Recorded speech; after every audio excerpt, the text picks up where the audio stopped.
പണ്ട് ഇന്ദുലേഖ ഇറങ്ങിയപ്പോൾ നമുക്കറിയാം, ഇന്ദുലേഖയ്ക്ക് 18ാമത്തെ അധ്യായം എന്ന് പറയുന്ന അധ്യായമുണ്ട്. ഈ അധ്യായം വേണോ വേണ്ടയോ എന്ന് പറഞ്ഞ് വലിയ തർക്കമായിരുന്നു. കാരണം കഥയുമായിട്ട് വലിയ ബന്ധമൊന്നുമില്ലായിരുന്നു. അതിങ്ങനെ കുറച്ച് രാഷ്ട്രീയ കാര്യങ്ങൾ പറയുന്നു, ഗൗരവമുള്ള കാര്യങ്ങൾ ചർച്ച ചെയ്യുന്നു.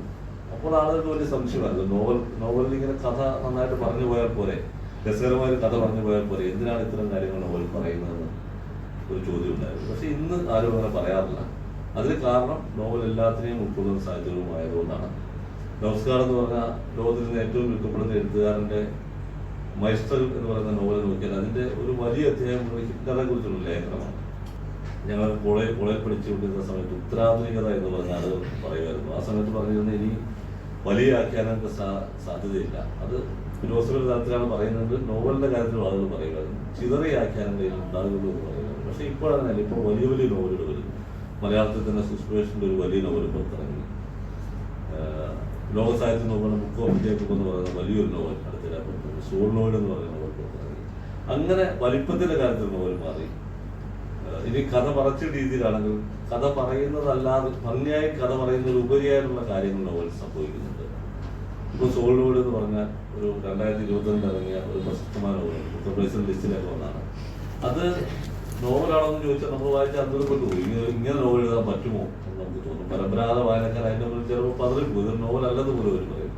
അതിനകത്ത് സാഹിത്യ ഭാഷ തന്നെ പാടെ ഉപയോഗിച്ചിരിക്കുകയാണ്. അത് സയൻസിൻ്റെ ഭാഷയാണ് ഉപയോഗിച്ചിരിക്കുന്നത്. ഏറ്റവും കൂടുതൽ ആളുകൾ വായിക്കുന്ന നോവലാണ്. ഏറ്റവും കൂടുതൽ വിൽപ്പനയുള്ളത് നോവലിനാണ്. വേറൊരു സാഹിത്യ രൂപത്തിലും ലോകത്തിൽ ഇത് സാധ്യമല്ല. മലയാളത്തിൽ മാത്രമല്ല, ലോക ഭാഷകളിൽ നോക്കിയാണെങ്കിൽ എല്ലായിടത്തും അത് തന്നെയാണ്. ഒന്ന്, ഏറ്റവും വൈവിധ്യമുള്ള അതിജീവിച്ച ഒരു സാഹിത്യ രൂപമാണ് നോവൽ മാറി. അതിജീവിച്ച എന്ന വാക്ക്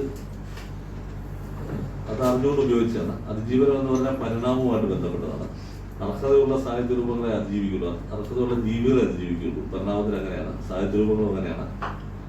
നോവൽ അതുപോലൊരു സാഹിത്യ രൂപമാണ്.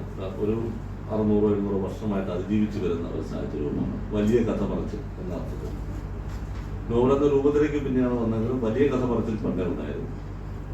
ഈ വൈവിധ്യം ഉള്ളത് കൊണ്ട് തന്നെയാണ് അത് അതിജീവിക്കുന്നത്.